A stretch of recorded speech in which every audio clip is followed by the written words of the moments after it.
Guys దేవర movie నుంచి సైఫ్ అలీ ఖాన్ గారి అయితే గ్లిమ్స్ అయితే వచ్చింది. ఒకసారి అయితే రియాక్ట్ అవుదాం, ఎలా ఉందో ఒకసారి రియాక్ట్ అయిన తర్వాత మాట్లాడుకుందాం.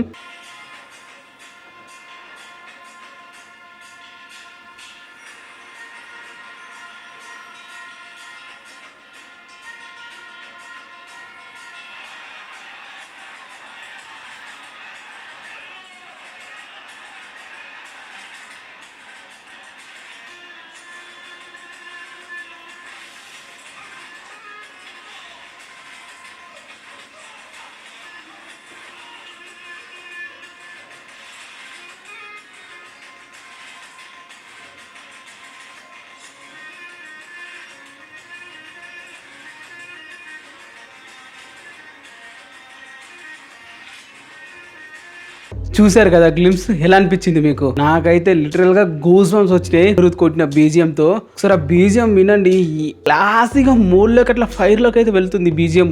అనిరుద్ అయితే ఎక్సలెంట్ గా బీజిఎం అయితే ఇచ్చాడు అనిపించింది నాకు. ఫస్ట్ వింటే అంటేనే బీజిఎం అదిరిపోయింది కదా అనిపించింది. అండ్ ఒక్కొక్కటే కాదు, మూవీలో ఈ గ్లిమ్స్ లో మనం మాట్లాడుకోవాల్సిన చాలా టాపిక్స్ ఉన్నాయి, వాటి డీటెయిల్ గా మాట్లాడుకుందాం. మ్యాటర్ లోకి వెళ్తే ఫస్ట్ మీరు బ్యాక్గ్రౌండ్ లో చూస్తున్నారు కదా, ఈ ఎంట్రీ షాట్ అనమాట. అది ఈ ఎంట్రీ షాట్ చూడండి మీరు. మొత్తం అక్కడ పూజలు అయితే చేస్తున్నారు, ఆయుధ పూజలు. పెద్దమ్మ లేకుండా పెద్ద దేవుడు లాగా అయితే ఒక దేవుడిని అయితే మొక్కుతున్నారు, ఒక రాయి షేప్ లో ఉన్నది. అండ్ అక్కడ చాలా మంది జనాలు ఉన్నారు, ఊరు జనాలు అనుకుంటా వాళ్ళందరూ. అండ్ ఈ క్లిప్ లో ఇదే మనకు చూపించారు. అండ్ నెక్స్ట్ దాంట్లో మనం చూసుకుంటే అక్కడ ఉన్న జనాలందరూ ఊరేగిస్తున్నారు. ఏంటో ఆ ఊరేగించి దేంతో ఒకసారి చూస్తే మైండ్ బ్లాక్ అయిపోయింది నాకైతే. లిటరల్ గా నాకైతే మెంటల్ వాడ ఏం ప్లాన్ చేస్తారో కొరటాలని చెప్పి అనిపించింది. ఒకసారి మీరే చూడండి గాయస్, వాళ్ళు ఏం ఊరేగిస్తున్నారో చూసారా? కత్తులు. కొరటాల నువ్వు మామూలుగా ప్లాన్ చేయట్లేదు, ఏదో గట్టిగానే ప్లాన్ చేస్తున్నావు. ఊర్లో ఉన్న జనాలు అందరు కత్తులు ఊరేగిస్తున్నారు అంటే అసలు ఈ వెంటనే ఏం ప్లాన్ చేశాడో కొరటాల శివ గారు. And film by Koratala Shiva. And ఇక్కడ మనం చూసుకుంటే కుస్తీ ఫైట్ అయితే అవుతుంది. జనాలు అందరు ఏదైతే పడుతున్నారు కుస్తీ ఫైట్. యాక్టర్ మలయాళం యాక్టర్ కూడా ఉన్నాడు. దేవర విలన్స్ అందరు ఇక్కడనే ఉన్నారు. ఇక సైఫ్ అలీ ఖాన్ లుక్ చూసారుగా గ్లిప్స్ లో ఎలా అనిపించింది? ఈజ్ అంట్ ఒక్క షాట్ కి గూస్ బంప్స్ వచ్చేటట్లు కొట్టాడుగా. Will be a legendary. తన వేట ఒక లెజెండరీ అంట. మరి ఎలాంటి వేటగాడో చూడాలి. టోటల్ గ్లిమ్స్ అయితే చూసారు కదా, ఎలా అనిపించింది? సైఫ్ అలీ ఖాన్ గారు మాసి లుక్ అదిరిపోయిందని చెప్పాలి. అక్కడైతే ఏదో కుస్తీ ఫైట్ అయితే అవ్వబోతుంది. అండ్ సైఫ్ అలీ ఖాన్ అందరిని ఓడించి సైఫ్ అలీ ఖాన్ గారు వచ్చేసి అయితే కొన్ని కొట్టగానే అక్కడ ఉన్న కొంతమంది జనాల ముఖం తేడాగా అయిపోయింది. అంటే సైఫ్ అలీ ఖాన్ గెలవడం అక్కడ ఉన్న కొంతమందికి నచ్చలేదు.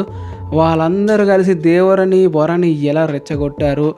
అండ్ వర వచ్చి ఎలా ఫైట్ చేశాడు, సైఫ్ అలీ ఖాన్ ఓడించిన తర్వాత ఏం జరుగుతుంది వారి అని చెప్పి అయితే మూవీ స్టార్ట్ అవుతుందేమో. అక్కడ సైఫ్ అలీ ఖాన్ అందరినీ ఓడించారు చూడండి, లాస్ట్ కింద పడిపోయి ఉంటాడు. సో ఇక్కడ మనం అర్థం చేసుకోవచ్చు, మూవీలో సైఫ్ అలీ ఖాన్ గారు వరతో ఒక కుస్తీ ఫైట్ అయితే ఉండబోతుంది. మరి ఆ ఫైట్లో ఎవరు గెలుస్తారు అని గెలిచిన తర్వాత ఎవరు సైడ్తో ఉంటారు అని వాళ్ళ ఇద్దరి మధ్య గొడవ ఇలానే స్టార్ట్ అవుతుందా అనేక విషయాలకైతే మనం సెప్టెంబర్ 27 తెలుసుకోవాలి. ఇది గ్లిమ్స్ చూసిన తర్వాత నాకు నచ్చింది. ఎక్కడ కాంప్రమైజ్ అయితే అవ్వట్లేదు టీం అయితే. ఆ బీజిఎం నుంచి అక్కడ ఉన్న క్వాలిటీ అవుట్పుట్ దాకా ఎక్కడ కూడా తగ్గట్లేదు. ఈ గేమ్స్ని అయితే నార్మల్గానే రిలీజ్ చేసేస్తారు, పెద్ద అడవిడ అయితే చేయలేదు. లేకుంటే ట్రైలర్ కూడా రావచ్చు, ఏదైనా కూడా గట్టిగా ఒకటి వస్తుంది కాబట్టి వీటిని సింపుల్గా అయితే రిలీజ్ అయితే చేస్తారని చెప్పి అనిపించింది. ఇది గైస్ ఓవరాల్గా నా ఒపీనియన్. మీకు ఎలా అనిపించింది కింద కామెంట్ చేయండి. ఛానల్ని సబ్స్క్రైబ్ చేసి వీడియోని లైక్ చేసుకోండి.